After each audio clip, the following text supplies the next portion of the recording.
Et bonjour à tous. Pour notre deuxième webinaire Trax, on a le plaisir d'accueillir Gaël Durand, présent en bas à gauche de votre écran, normalement, si c'est comme sur le mien. Gaël est chercheur à l'ICE, Grenoble, et c'est un des responsables du œuvre sur les calottes polaires. Et donc, il va nous expliquer euh, les enjeux qui sont liés à son domaine. Vas-y Gaël. Bonjour à toutes et tous. Merci de l'opportunité de ce webinaire que j'ai intitulé Calotte polaire et en cherchant tout au long de cette présentation à répondre à pourquoi intégrer une composante a priori lente du système climatique dans les modèles du système Terre. Alors, pourquoi j'arrive plus à passer les slides? Voilà. Alors, je vais essayer le fil de cette présentation va avoir un vernis d'histoire des sciences de la dynamique des calottes polaires. Et je vais essayer aussi d'illustrer ce changement de paradigme qu'il y a eu dans les rapports du GIEC entre le troisième et le quatrième rapport, où en 2001, on pouvait lire dans le résumé pour les décideurs que la contribution des calottes polaires au niveau des mers n'aurait a priori pas de tendance significative au cours du XXIe siècle, quand 6 ans plus tard, si les projections s'étaient un tout petit peu resserrées, il y avait un énorme caveat disant que des contributions plus fortes et des élévations plus fortes du niveau des mers ne pouvaient pas être exclues et que les processus étaient mal compris et que leur probabilité d'occurrence était absolument pas estimée, si bien qu'on était incapable de donner une estimation de l'augmentation maximale que pourrait avoir le niveau des mers au cours du 21e siècle. Vous verrez que les calottes polaires sont la raison, et l'Antarctique en particulier, de ce changement de paradigme. Et ma présentation va être en 5 parties. Les 3 premières parties, je vais tâcher de faire un petit peu un déroulé des 40-50 dernières années. Alors ça sera évidemment lapidaire et probablement un petit peu subjectif. Et puis, ça devrait donc nous amener, nous éclairer sur un état de l'art et je passerai quelques transparents sur ce que je pense être des fronts de science importants dans cette thématique-là et comment Trax et le PC9 intitulé Isclim va tâcher de contribuer à répondre à ces questions, à ces verrous scientifiques. Tout d'abord, en 3 transparents, donc ça va être particulièrement lapidaire. Je vais essayer de faire à peu près 20 ans de science qui couvrent les années 70, 80, voire 90. Tout d'abord sur les modèles de calottes polaires qui ont commencé leur développement à la fin des années 80, début des années 90, et qui avaient pour objectif principal de reconstruire les grandes variations glaciaires, interglaciaires des calottes polaires. Et vous en avez ici une illustration récente où on voit l'hémisphère nord au cours du dernier maximum glaciaire, des reconstructions paléo dans les lignes du dessous et des reconstructions de modèles dans les lignes du dessus. Et à cette époque-là, eh bien, le Canada actuel était recouverte par la calotte laurentide, le Groenland était un petit peu plus gros, et la Scandinavie actuelle également recouverte par quelque chose comme 3 kilomètres de glace. La conséquence était que le niveau des mers était approximativement 130 mètres plus bas, et il me semble à peu près évident au vu de ces illustrations qu'on était dans un monde complètement différent et que sur les longues échelles de temps, les calottes polaires sont une composante très importante du système climatique et donc ne peuvent pas être négligées. Pour autant, à l'époque, on avait aussi une connaissance de la possibilité de purge, de démantèlement glaciaire rapide, que ce soit par les observations paléo. Vous avez ici un graphique proposé par Heinrich en 88 sur les enregistrements de débris d'armada d'iceberg essentiellement de la calotte laurentide. Et il y avait donc non seulement des observations paléo qui nous renseignaient là-dessus, mais également des processus commençaient à être proposés. Alors il y a eu beaucoup de discussions sur des couplages thermomécaniques un petit peu cycliques. Et là, j'illustre la proposition de Johannes Wirtmann en 1974 qui propose qu'une calotte dite marine, c'est-à-dire qui a son socle sous le niveau des mers, qui repose sur une pente rétrograde, c'est-à-dire que le socle remonte depuis l'intérieur du continent jusqu'à la périphérie, du fait de l'isostasie, c'est une configuration assez classique et typique de ce qu'on observe dans l'Antarctique de l'Ouest, eh bien ces calottes pouvaient être potentiellement instables dans une instabilité dynamique, et je reparlerai de ça, appelée l'instabilité des calottes marines. Donc cette question finalement de système lent était un petit peu pondérée par l'éventualité qu'il y ait des événements, des événements plus rapides. Alors en 1978, ce contexte-là a amené John Mercer à écrire une courte lettre dans Nature, West Antarctic Ice Sheet and CO2 Greenhouse Effect, a Threat of Disaster, où il décrit qu'avec l'augmentation du CO2, on devrait observer un démantèlement progressif des plateformes en péninsule antarctique, depuis le nord vers le sud, puis la mise en place de cette instabilité des calottes marines avec un démantèlement de l'Antarctique de l'Ouest rapide n'étant pas précisé dans l'article, et avec une contribution potentielle de 5 mètres à l'élévation du niveau des mers. Alors c'était un article relativement un petit peu spéculatif, on pourrait dire, qui a été discuté à la fin des années 70, au début des années 80. Puis c'est une belle au bois dormant qui s'est réveillée au début des années 2000. Et alors, pourquoi elle s'est réveillée? Eh bien, tout simplement parce que on a allumé la lumière. Les premières, on connaissait très mal hein, l'Antarctique et le Groenland et dans toute sa représentation spatiale, hein, c'est des des énormes régions. Et les mesures satellites ont révélé différents événements. Alors je vais pas tous les mentionner, mais mentionner les plus symptomatiques. Éric Rignot, en 1998, qui, à travers des mesures INSAR, a pu démontrer que le glacier de Pine Island en Antarctique de l'Ouest voyait sa ligne d'échouage, donc qui montre la séparation. La ligne d'échouage, c'est la séparation entre la partie posée et la partie flottante, la plateforme ou l'ice shelf de la calotte.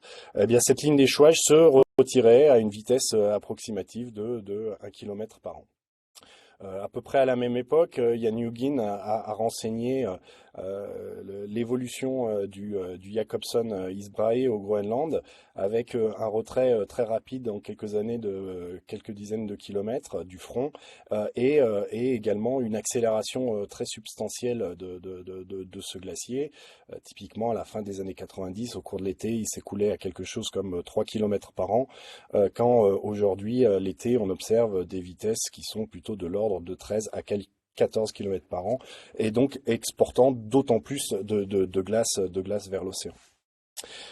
Également en Antarctique et en péninsule antarctique, en 2002, vous avez ici deux images satellites de la plateforme du Larsen B, une qui a été prise en janvier, il me semble, à gauche, et l'autre en mars. Et en échelle d'un événement très rapproché, cette plateforme C'est démantelé et on a pu observer également que les glaciers qui nourrissaient cette plateforme disparue voyaient leur vitesse accélérer. La plus grosse accélération était un facteur 8 pour l'un d'entre eux. Alors, les mesures au début des années 2000, il y avait et il y a toujours trois méthodes d'estimation du bilan de masse des calottes polaires, que ce soit par altimétrie, en suivant l'évolution de l'altitude des calottes, que ce soit par ce qu'on appelle la méthode des entrées et des sorties, c'est-à-dire estimer la quantité de neige qui tombe sur le continent, mesurer la vitesse et les hauteurs des portails glaciaires pour estimer ce qui ressort et en faire la différence, ou la gravimétrie à partir de 2002 à travers le duo de satellites GRACE. Ces trois méthodologies montraient que les calottes perdaient de la masse. Ils s'accordaient sur les régions, s'accordaient pas véritablement sur l'amplitude de ces changements. Et la première estimation conciliant l'ensemble des observations a émergé en 2012 et c'est ce qui est devenu depuis l'initiative appelée IMBI qui se répète maintenant régulièrement et je vous ai mis ici les contributions, les différents contributeurs à l'élévation du niveau des mers sur la période récente 2006-2018 telle qu'inscrite dans la R6 avec le Groenland qui a contribué sur cette période de l'ordre de 0,9 mm par an. C'est trois fois plus que l'estimation faite au cours du XXe siècle. L'Antarctique, et en particulier l'Antarctique de l'Ouest et le secteur d'Amundsen qui contribuent aujourd'hui pour un peu plus d'un demi-millimètre par an. Cette contribution était vraisemblablement nulle à l'échelle du XXe siècle. Et les glaciers, la dilatation thermique et le stockage sur les continents qui font une contribution totale, enfin une élévation totale du niveau de la mer d'à peu près 9 mm par an. Euh, donc, globalement, c'est pour moi une illustration un petit peu de la méthode scientifique. La théorie est confrontée à des nouvelles observations et dans ce cas-là, ces nouvelles observations, elles venaient à contredire un petit peu ce qu'on était en capacité de comprendre et de prévoir. Et vous avez ici une publication d'Andreas Vielli et Tommy Payne en 2005. Ça représente en fait la sensibilité au maillage de la position de la ligne d'échouage et une citation assez dramatique. Je crois que c'est la dernière citation de l'abstract dans lequel ils disent, eh bien, nous concluons que aujourd'hui, il n'y a aucun modèle qui soit véritablement fiable de l'évolution de la ligne d'échouage et on a un besoin urgent de résoudre cette problématique. Donc, solution est arrivée en 2007 quand Christian Schouff a proposé cette équation qui lie le flux de glace à la ligne d'échouage et démontre que dans un cas simplifié d'une ligne d'écoulement sans effet latéral, eh bien ce flux à la ligne d'échouage est une puissance 5 de l'épaisseur à la ligne d'échouage. Alors, ça a plusieurs conséquences. Ça a la conséquence que si on a une pente prograde, autrement dit descendante vers l'aval, eh bien, il y a une solution unique d'état d'équilibre de la calotte, que lorsqu'on a une pente rétrograde, autrement dit qui descend vers l'intérieur de la calotte, eh bien, la ligne d'échouage est instable, et que dans le cas où on a un socle avec un surcreusement, eh bien, on peut avoir des hystérésis avec, pour des conditions climatiques similaires, eh bien, la calotte qui se retrouve soit sur une pente prograde avancée, soit sur une pente prograde reculée.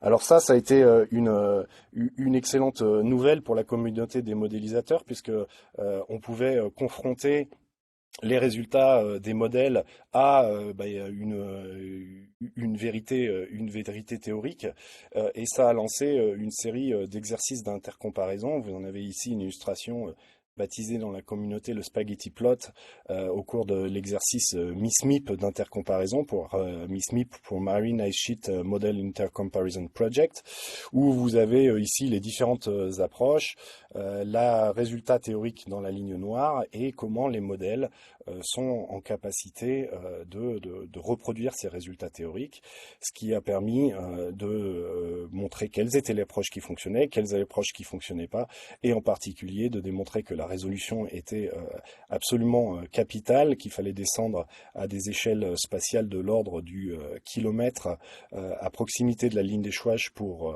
résoudre le problème, ou alors d'utiliser typiquement l'équation proposée par Christian Schouff pour rajouter une condition aux limites à la ligne d'échouage.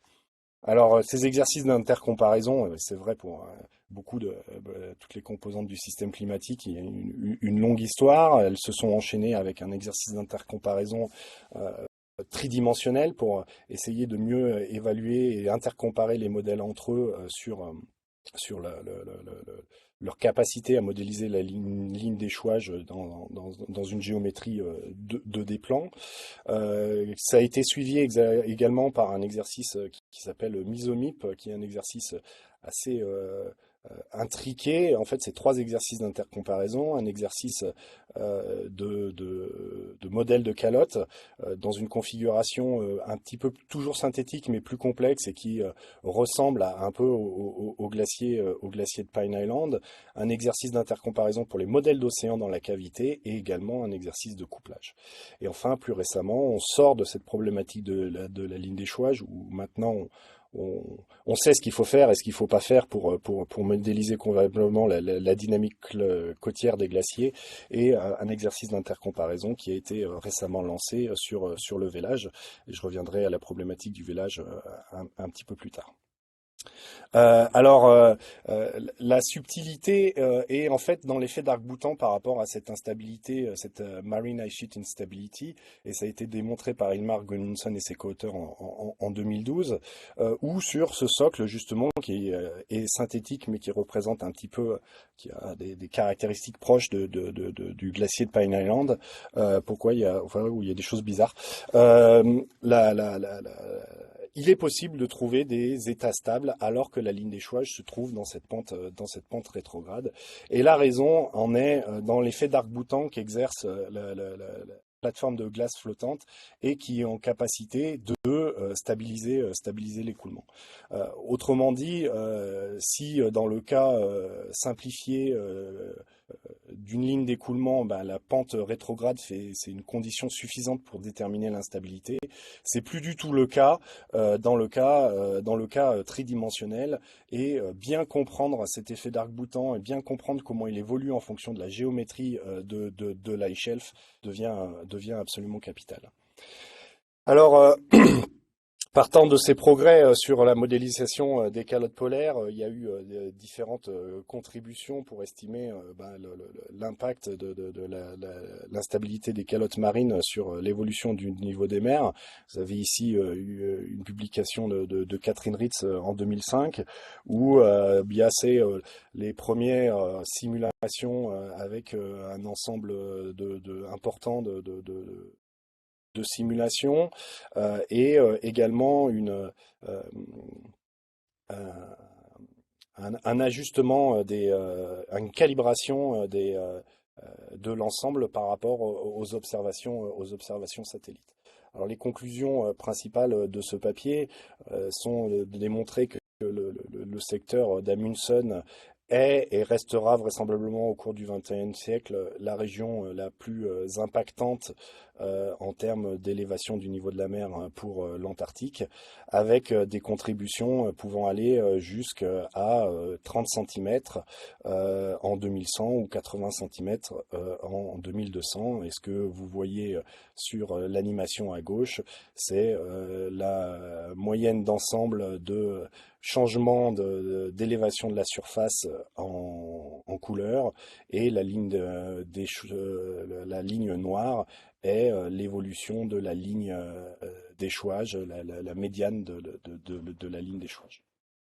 Alors, peu après, Pollard, De Conto et Pollard ont proposé un autre mécanisme d'instabilité qui a été baptisé l'instabilité des calottes marines et qui est euh, basé sur euh, une inspiration des observations et du retrait du Jacobson également, et puis sur une base physique et aussi une observation, c'est que le matériau glace est pas suffisamment résistant pour pour pouvoir faire une falaise de glace qui ferait plus d'une centaine de mètres. Elle s'écroule systématiquement, et d'ailleurs, on n'observe pas de falaise de glace du plus d'une centaine de mètres dans la nature. Donc, inspiré des observations récentes, ce qu'il propose, c'est que, eh bien, dans le cas où euh, on a beaucoup d'eau en surface, de l'hydrofracturing qui a vraisemblablement eu un rôle important dans le démantèlement du Larsen B, eh bien, l'ice shelf puisse amener à disparaître, typiquement comme le Larsen B, et à former une falaise de glace qui serait de l'ordre d'une centaine de mètres. Et donc dans ce cas-là, eh bien, si la falaise de glace fait plus de 100 mètres, elle ne peut pas se maintenir et donc elle recule. Et comme on est sur une pente rétrograde et que la calotte augmente en épaisseur intérieure et que l'altitude augmente, le fait de reculer mène à former une falaise qui est encore plus grande que la précédente, qui elle-même ne peut pas se maintenir et qui s'écroule à son tour, amenant à une falaise encore plus grande. La conclusion est que des contributions de l'Antarctique de l'Ouest de l'ordre du mètre par siècle pourraient être observées. Ce mécanisme venait à se mettre en place. Euh, Ça reste un mécanisme qui est très discuté puisqu'on n'a finalement jamais véritablement observé. On pourrait argumenter que le retrait du Jacobson était une forme de marine ice cliff instability, mais jamais sur des échelles continentales, hein. C'est le retrait de la ligne du front du Jacobson s'est ralenti suite à son retrait d'une vingtaine de kilomètres et reste encore discuté dans la communauté. Alors, un autre aspect très très important, c'est-à-dire à peu près vers 2015, il me semble, bien la communauté de modélisateurs des calottes de glace a été embarquée dans la dynamique CMIP et le premier exercice d'intercomparaison avec pour objectif de faire des projections de l'évolution des calottes polaires a été lancé. C'est baptisé ISMIP6 et donc les différents groupes de modélisation peuvent participer à cet exercice, que ce soit ici illustré sur l'Antarctique, mais également sur le Groenland. Et ce sont ces projections qui ont nourri les projections d'élévation du niveau de la mer proposées dans le dernier rapport du GIEC. Et entre parenthèses, bien, ISMIP 6 s'achève et ISMIP 7 va démarrer dans très peu de temps.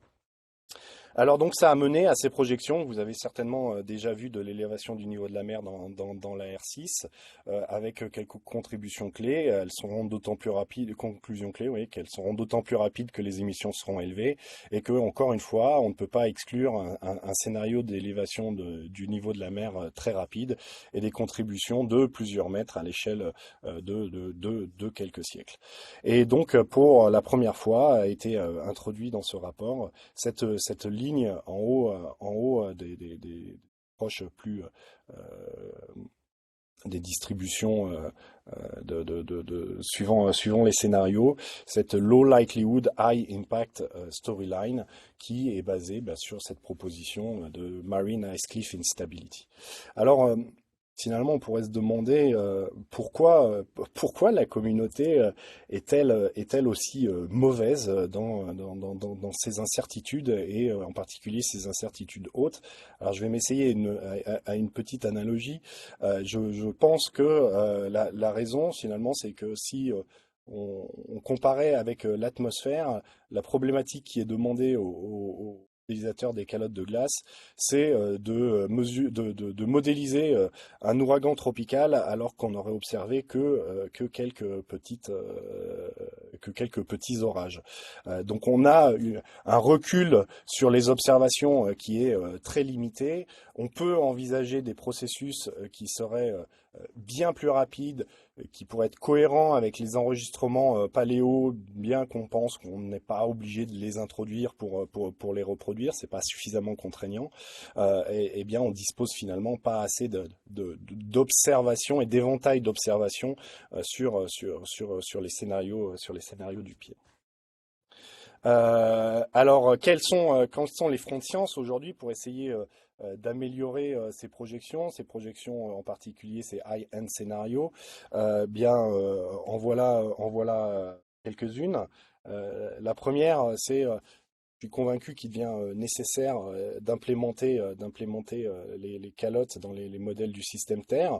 C'est un effort en fait de la communauté depuis, je dirais, 10-15 ans, qui a abouti assez récemment avec le modèle anglais UKISM, où à la fois le Groenland et l'Antarctique sont couplés en série aux autres composantes du système climatique. À ma connaissance, ça reste le seul modèle qui a les deux calottes qui sont couplées de manière interactive, et leur article est très clair sur les difficultés qui restent là-dedans. En particulier, eh bien, c'est coûteux. Donc ça rend très difficile, pour pas dire impossible, de faire des simulations qui sont plus longues que quelques siècles. Ça rend aussi très difficile la possibilité de faire des ensembles de simulations. Alors, s'il y a des progrès à faire dans l'âge des calottes avec les modèles du système Terre, il y a aussi des progrès à faire sur chacune des composantes, que ça soit par exemple l'atmosphère. Alors je donne un exemple ici qui est tiré d'un délivrable du projet Protect, où vous voyez trois modèles régionaux qui servent à nourrir les modèles de calotte en donnant le bilan de masse de surface. Et en particulier, ces modèles divergent particulièrement dès qu'il y a de la fonte, et sur l'estimation des anomalies de fonte et du runoff, ils divergent beaucoup. Oui, également, le routage des eaux de surface n'est pas encore implémenté dans ces modèles. Bien comprendre comment l'eau peut être retenue dans le névé, ou la formation de mares qui sont importantes dans le collapse des ice shelves, devient une problématique si on veut mieux contraindre la possibilité que les ice shelves se démantèlent dans nos modélisations. C'est également vrai pour l'océan, où on parle du couplage océan, mais finalement, ça regroupe des réalités très différentes à des échelles spatiales très différentes, que ce soit les ice shelves en Antarctique de l'Ouest, qui peuvent faire des milliers de kilomètres ou quelques kilomètres, aux fjords groenlandais qui séparent le front du glacier de l'océan ouvert à travers ces corridors étroits de quelques dizaines de kilomètres. Et plus quantitativement, ici, vous pouvez voir sur l'Antarctique, en gris, les cavités dans une configuration Iorka 1 qui peuvent être résolues, dans laquelle la circulation dans la cavité peut être résolue, et la circulation qui ne peut pas être résolue en orange et qui n'y sera d'être paramétrée. Donc finalement, la, la résolution, aller vers une plus haute résolution ne résoudra pas cette problématique de couplage et des paramétrisations intelligentes et versatiles suivant les configurations et la taille des objets nécessiteront d'être développées. Il est probable que l'intelligence artificielle, les méthodes d'apprentissage profond nous renseignent là-dessus. Évidemment, les calottes polaires, les modèles de calottes polaires aussi ont besoin d'être améliorés. Je pense qu'il y a au moins deux voies d'amélioration très très importantes. La première est de mieux représenter, de mieux comprendre et mieux représenter l'endommagement et le vélage. Vous avez ici sur la gauche une image satellite du glacier de Thwaites en 2007 en haut et en 2019 en bas, sur lequel a été délimité le front, et l'endommagement a particulièrement évolué ces dernières années sur cet ice shelf, et c'est quelque chose choses qu'on est vraiment en peine de modéliser dans les modèles de calotte. C'est aussi un des objectifs de cet exercice d'intercomparaison Kelvin-MIP que j'ai mentionné tout à l'heure. Et également la loi de frottement qu'on va implémenter à la base de la partie posée est extrêmement importante dans la réponse de la calotte posée. Vous avez ici des expériences numériques sur 4 lois de frottement qui sont communes dans la communauté, et la réaction, le retrait de la ligne d'échouage en fonction du temps pour ces différentes lois de frottement, toutes choses étant égales par ailleurs. Donc valider ces lois de frottement sur les observations et les implémenter et calibrer dans les modèles est un enjeu clé si on veut être en capacité d'estimer le rythme d'évolution de la décharge des calottes polaires. On pourrait un petit peu schématiser en disant que finalement, mieux modéliser l'endommagement et le vélage, c'est un peu donner le T0 du moment où les plateformes peuvent ne plus soutenir suffisamment l'écoulement, et les aspects sur la loi de frottement vont plus nous renseigner sur les conséquences et le rythme du retrait. Également, une publication très récente là, qui est sous presse dans The Cryosphere, qui montre à quel point nous avons des difficultés à initialiser les modèles de calotte.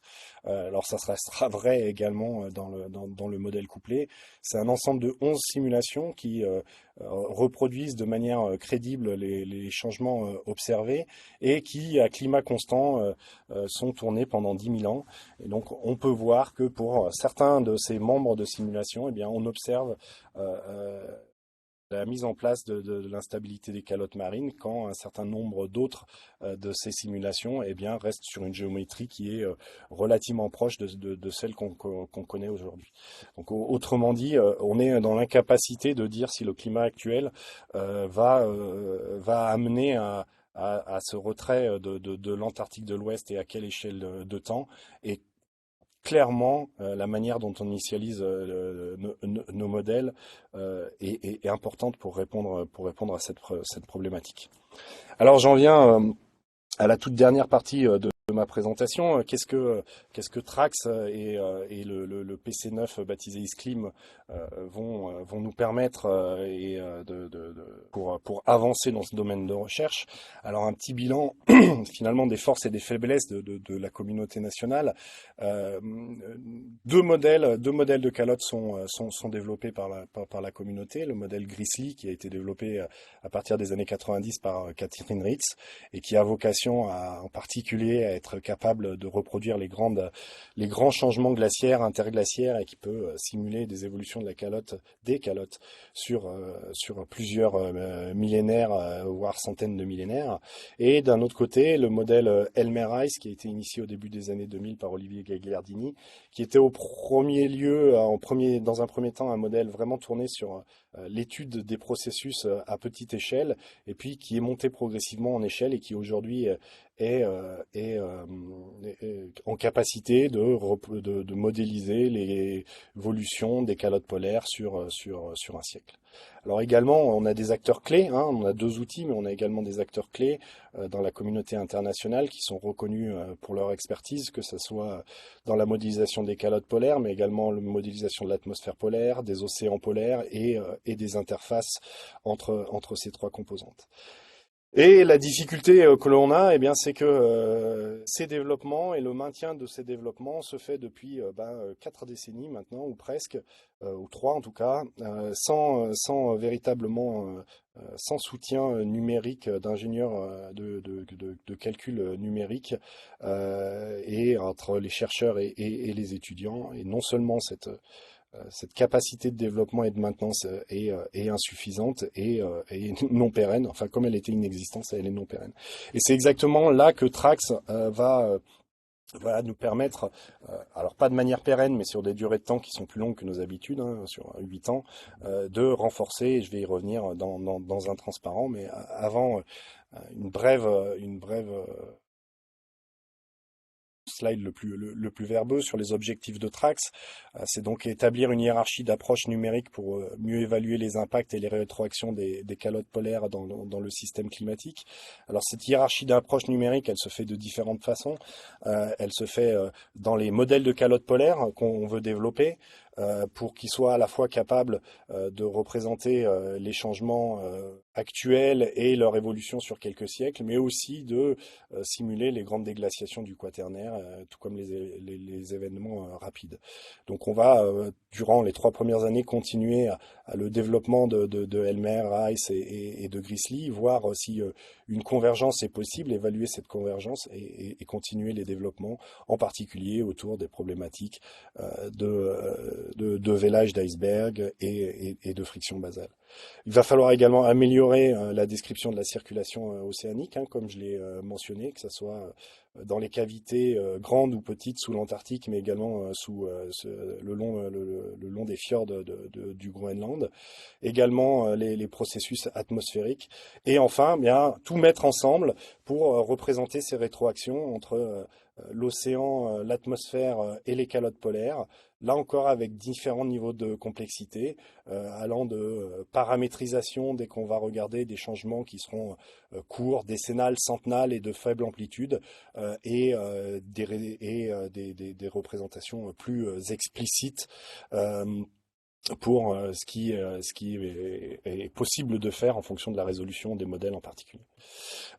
Et donc, assez naturellement, ça mène au découpage en work package qui est présenté sur la figure de droite. Hein, un premier work package qui est dédié à l'amélioration des calottes polaires, un work package qui est dédié à l'amélioration des interactions avec l'océan, c'est le work package 2, un troisième qui est dédié à l'interaction avec l'atmosphère, et ces 3 work packages communiquant avec le dernier qui vise à être en capacité de faire des simulations complètement couplées. Alors je mentionnais ce besoin impérieux en soutien et en développement et calcul numérique. Et c'est là que sont fléchés l'essentiel du budget du projet, qui nous permettra d'engager 2 IR pour développer et maintenir les modèles de calotte, avec un qui sera plus orienté sur les temps longs et un sur les temps courts, et un IR qui va travailler à chaque interface, un avec l'océan et l'autre avec l'atmosphère. Et ce qui formera l'équipe de développement de ISCLIM, qui sera accompagné par un steering committee qui est formé des coordinateurs scientifiques des différents work packages et tâches, et une représentation bien évidemment de l'ensemble des partenaires. Chose que je n'ai pas mentionnée, c'est que l'ensemble des personnes de la communauté nationale qui utilisent ou développent des modèles de calottes polaires sont inclus dans Trax, dans ISCLIM et le PC9. L'objectif est d'avoir une hiérarchie d'approche, être capable, suivant la problématique, et bien d'utiliser le bon outil, des paramétrisations intelligentes, si on est sur des courtes échelles de temps et des petites variations des calottes, à une représentation explicite des couplages, si on va vers des changements plus abrupts. Le démarrage devrait se faire cet automne. Le projet est en cours de signature et dans les mains de l'ANR, je crois, en ce moment. Alors possiblement le 1er octobre ou le 1er novembre. Et le meeting de démarrage se fera très vraisemblablement en novembre, et je vais m'atteler dans les jours qui viennent à en définir une date. Et si vous voulez en savoir plus sur le PC9, soyez les bienvenus. J'espère qu'il y a un certain nombre de PC qui auront entendu des mots-clés et éveiller leur curiosité. Je pense notamment au PC5 sur l'émulation, au PC6 sur le tuning, au PC7 sur les processus et les icebergs, au PC10 sur la haute résolution et les problèmes d'orographie qu'on a sur la représentation des précipitations de l'atmosphère dans les calottes polaires. Bref, vous êtes les bienvenus, et plus de nouvelles très rapidement. Et c'est là que je vais arrêter ma présentation. Vous avez ici l'ensemble des références que j'ai posées et une petite conclusion. Si vous voulez en savoir plus sur Trax, n'hésitez pas à flasher le QR code à droite. Et le prochain webinar aura lieu le 22 septembre. Voilà, je vous remercie et je répondrai volontiers à vos questions. J'espère que j'ai pas été trop long. Merci Gaël, c'est absolument parfait comme introduction et côté timing. Donc j'ouvre les questions. Je vois que Yves en a posé une dans le chat, mais je pense que Yves est encore là, donc il peut la poser. Il peut se... Je vais arrêter de partager, on se verra peut-être mieux. Oui, bonjour Gaël. Bonjour. Merci pour cette belle présentation. J'ai appris beaucoup de choses. Je te remercie. Ma question était, si on pouvait, enfin, je suis sûr que ça a été essayé, mais peut-être tu peux éclairer ce point-là. Est-ce que les reconstructions, les reconstitutions du passé permettent de dire quelque chose sur la théorie du Ice Cliff? Est-ce qu'on peut l'invalider ou la valider à partir de ce qui s'est passé ce qui s'est pas déjà passé sur des milliers d'années ou certaines périodes où on avait des calottes qui étaient assez différentes que maintenant? Ben, malheureusement non en fait. C'est un petit peu ce que prétendent Pollard et De Conto, hein, quand ils ont fait proposer ce modèle. Ils ont fait des simulations paléo. Alors je suis très mauvais en paléo, donc je suis plus capable de citer les périodes. Mais ils disent bah, pour reproduire les événements rapides qu'on a pu observer par les paléos, on a besoin on a besoin de ce processus-là pour qu'il soit suffisamment rapide. Alors, il y a un article de Tamsin Edwards, je crois qu'il est en 2018, qui reprend l'analyse de Conto, qui émule leur modèle, qui émule d'autres modèles, et qui montre que c'est vraiment pas si clair que ça, qu'on n'a pas forcément besoin d'introduire ce mécanisme pour que les modèles soient en capacité de représenter ce qu'on sait de ces retraits rapides, de ces retraits dans le passé, rapides dans le passé. Donc non, c'est pas suffisamment discriminant en fait pour être capable de dire c'est pas possible. Alors c'est vraiment c'est véritablement un problème hein, quelque part, c'est que la paramétrisation du Marine Ice Cliff Instability, elle est un petit peu le premier mot qui vient, voilà, c'est vulgaire, c'est pas le bon terme, au sens premier, elle est vraiment, elle est calibrée sur son maximum, sur ce qui a été observé sur le glacier du Jacobson. Mais en fait, le glacier du Jacobson, c'est pas un ice shelf, c'est très confiné à travers un fjord, c'est pas un ice shelf comme Thwaites qui fait plusieurs dizaines, je crois une centaine de kilomètres de large. On peut tout à fait imaginer des mécanismes. C'est aussi sensible à la taille de maille. Donc, on est vraiment en peine pour calibrer ce processus-là. Il est à la fois plausible par les processus. On a observé des démantèlements de calottes. On sait qu'on peut pas avoir des falaises qui font plus de 100 mètres, mais on n'a rien pour le calibrer. Donc, est-ce que tous les signes sont blancs ou est-ce que le signe peut être potentiellement noir? C'est un petit peu la question qui reste en suspens. Et c'est aussi la raison pour laquelle on n'arrive pas à bien contraindre ce maximum d'élévation du niveau de la mer. Une question annexe, si on trouvait une falaise de plus de 100 mètres, ça l'invaliderait? Oui, mais on a bonne raison de penser qu'on trouvera pas. C'est vraiment exactement la même problématique qu'il y a pu y avoir dans l'architecture au cours du XXe siècle. Hein. À Washington, pendant longtemps, je ne sais plus comment ça s'appelle, mais l'obélisque a été le plus haut bâtiment du monde et on pouvait pas monter plus haut parce que les pierres à la base résistaient pas à la charge qui est au-dessus, quoi. Il a fallu inventer le béton armé, etc. Et donc là, la glace, on sait qu'à la base, elle peut pas se maintenir, elle va se fragiliser, elle va se disloquer, et donc la falaise peut pas tenir. Donc ça pour le coup, il y a des bonnes raisons théoriques pour qu'on soit pas en capacité d'observer des falaises de glace de plus de 100 mètres. Alors, il y a une question de Sandrine et ensuite une question de Sophie. Ouais, merci. Je pense qu'il y avait quelqu'un d'autre avant moi, mais bon, je vais quand même prendre la parole. Merci Gaëlle pour ta présentation. J'ai effectivement appris beaucoup de choses.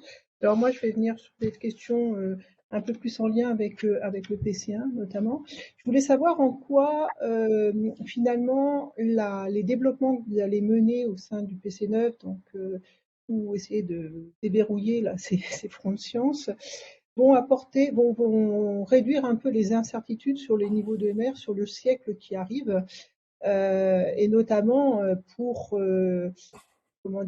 être en capacité de pouvoir mettre des mots auprès des acteurs, auprès des parties prenantes qui ont déjà du mal à se projeter à 2050. Alors 2300, c'est encore un chouïa plus difficile. Donc voilà.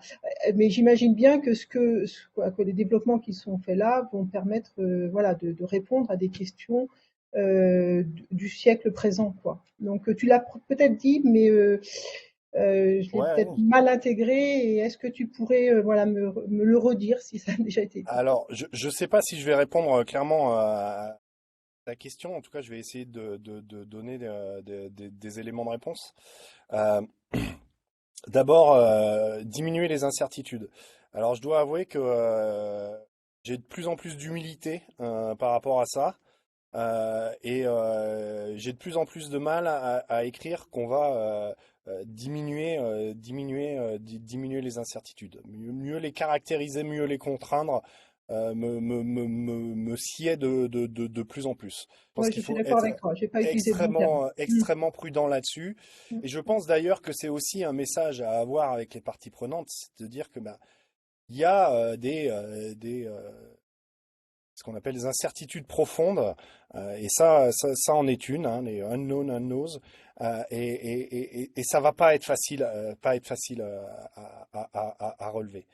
Alors ensuite, sur les interactions avec les parties prenantes, c'est quelque chose qui se met en branle au niveau européen, hein. Donc nous, typiquement dans le projet Protect que je coordonne, qui vise à améliorer la description de la contribution de la cryosphère continentale au niveau des mers, il y a une partie non négligeable d'interaction avec les parties prenantes pour justement mieux comprendre leurs besoins.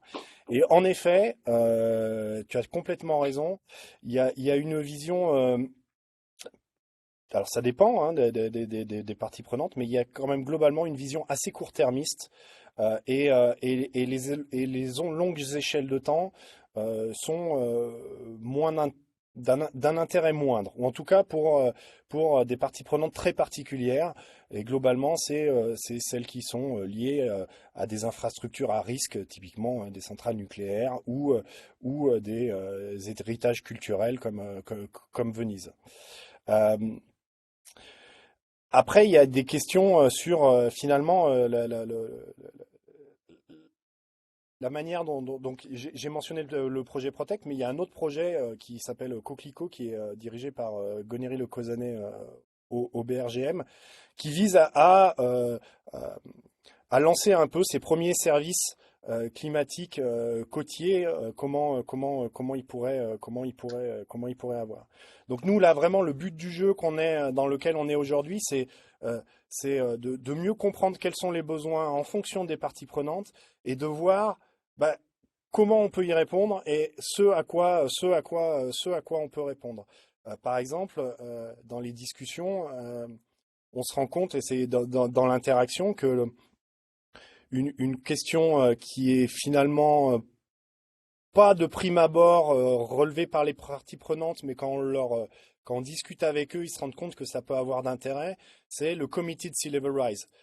Qu'est-ce qui va nous arriver quoi qu'il arrive? Quel est le minimum d'élévation du niveau de la mer? Et donc ça, typiquement, c'est des produits que la communauté a relativement peu examinés jusqu'à maintenant, hein. Ça serait une étude bibliométrique assez intéressante, mais globalement, plus les projections sont catastrophistes, plus l'article est cité. Mais pour autant, ça ne veut pas dire qu'il n'y a pas d'autres besoins et que ces besoins quel est le rythme minimal commence à émerger, par exemple. Donc il y a véritablement besoin d'une interaction pour mieux comprendre les besoins, qui sont très différents suivant l'utilisation qu'on a du littoral. Hein, finalement, c'est pas la même chose si on a une centrale nucléaire sur la côte ou si on a une prairie, et les stratégies d'adaptation sont pas du tout les mêmes. Et donc, en fonction des stratégies d'adaptation qu'on peut avoir par rapport à l'usage, eh bien finalement les produits dont ils ont besoin sur l'élévation du niveau de la mer sont pas les mêmes. Ça aussi pose des questions sur être en capacité typiquement d'avoir des systèmes d'alerte sur les plateformes, être en capacité de voir que ah bah ça y est, on est en train de basculer dans cette marine ice sheet instability pour justement être en capacité de réévaluer ce minimum d'élévation sont des questions importantes. Je ne sais pas si j'ai répondu, je suis pas Ouais. sûr de pouvoir faire beaucoup mieux. On en rediscutera de vive On en voix. discutera. On a encore quelques années devant nous. Il y a une question de Sophie, puis je vois que Julie est apparue à l'écran, donc elle a probablement une question ou un commentaire. Sophie, Rapidement. vas-y. Oui, donc il me semble qu'on en a discuté à la réunion de lancement, mais je me souviens plus de la réponse. Est-ce que vous continuez, est-ce que vous pensez utiliser Oasis pour faire vos couplages Ice Sheet atmosphère et Ice Sheet océan? Alors, je suis pas la meilleure personne pour répondre à cette question. Je sais pas si Nicolas Jourdain est dans la salle, mais je vais y répondre par rapport à ma connaissance. Je pense qu'on va suivre la stratégie développée par les Anglais, où Oasis est utilisé dans le couplage océan-atmosphère, mais en fait, le modèle de calotte tourne en série et n'est couplé que tous les ans. Et a priori, dans les différents tests de couplage qui ont pu être faits, soit à l'échelle globale dans UK, ESM, ou d'autres couplages sur des échelles plus régionales, a priori, c'est largement suffisant de se faire parler les modèles à ces échelles de temps. Donc vraisemblablement, on ne s'oriente pas, en tout cas pour l'instant, sur un couplage Oasis entre la calotte et les autres composantes. Ce qui ne veut pas dire que ça n'évoluera pas pour certaines configurations, mais je crois qu'aujourd'hui, Et puis, Ouais, donc ça veut dire qu'en fait, tous les ans, ça veut dire que tu as un restart et que du coup, c'est il n'y a ça, pas besoin de coupleur, quoi. exactement. tout de suite sur le Ok, merci. Alors, une dernière question de Julie, et ensuite on va clore le Ouais, webinaire. merci Gaëlle pour moi, mais aussi pour tous les autres qui nous écoutent en ligne. Est-ce que tu peux nous donner un peu la position, non pas du PC9, mais de façon générale, de la communauté d'application de la quand tu reviens, tu m'envoies un message. Il y a un micro ouvert, du coup, je t'ai pas entendu au moment où tu allais poser ta question. Ouais. J'ai pas le micro ouvert en fait. J'ai essayé de le fermer, mais j'arrive pas. Casimir, je crois. Ouais, ce qu'on entend dire à droite à gauche, l'initiative Eve, et plus généralement cette idée qu'en augmentant la résolution à 1 km et en incluant notamment la cryosphère, on va pouvoir délivrer des informations plus précises, plus utiles pour guider l'adaptation des sociétés. Évidemment, textuellement, c'est écrit que ça inclut la cryosphère. J'arrive bien à voir que dans beaucoup des processus dont tu as parlé, en effet, on a envie d'aller à très haute résolution pour bien représenter les fronts, etc. Et en même temps, tu as aussi montré ces histoires de basse échelle de temps. Est-ce que du coup, la position des glaciologues ou des modélisateurs de la cryosphère, elle est commune vis-à-vis de ça ou pas? Quels sont les avantages, inconvénients et comment vous vous positionnez? Alors, c'est une bonne question à laquelle, encore une fois, je crois que je vais pas avoir une bonne réponse. C'est une discussion qui, à ma connaissance, n'a pas touché la communauté de la dynamique des calottes polaires. Je ne sais pas dans Eve s'il y a des modélisateurs des calottes de glace qui sont impliqués. J'ai pas suivi suffisamment et regardé tous les noms. Donc il n'y a pas véritablement de positionnement de la communauté par rapport à ça, en tout cas à ma connaissance. Je pense que je serais informé si tel était le cas, mais ça a tout à fait pu m'échapper. Euh, donc du coup j'ai plutôt un avis personnel. Euh, donc je ne dirais pas qu'il est de la communauté. Évidemment, aller vers des échelles plus fines est très intéressant pour mieux comprendre les processus qui se font à petite échelle. Ceci étant, je ne vois pas comment ça va résoudre le problème parce que on n'a déjà pas d'observation de la circulation sous les cavités. Donc, c'est très très très difficile. Dans les cavités sous les ice shelves, les observations sont extrêmement sporadiques.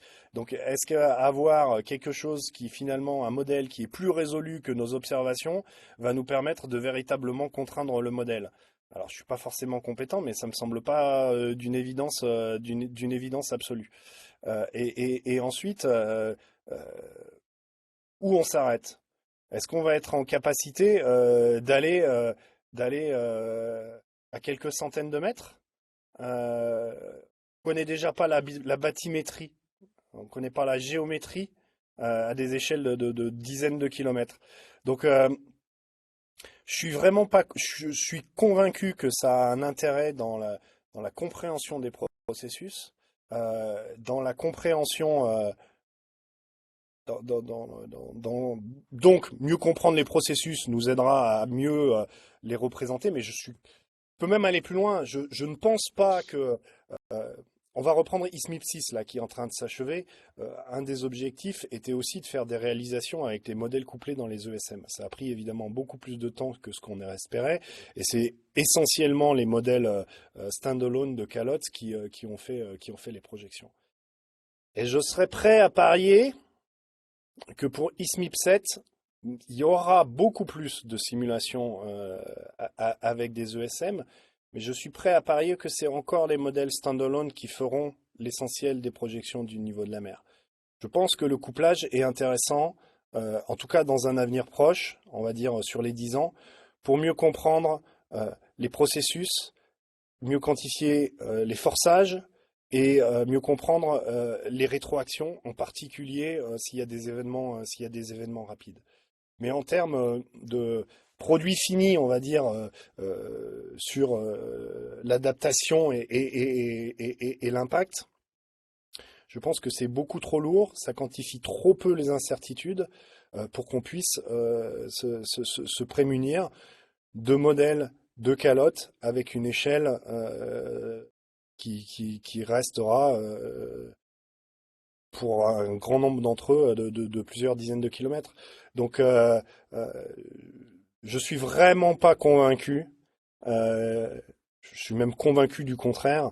Une initiative d'un modèle très haute résolution ne répondra pas à ça dans les 10 ans.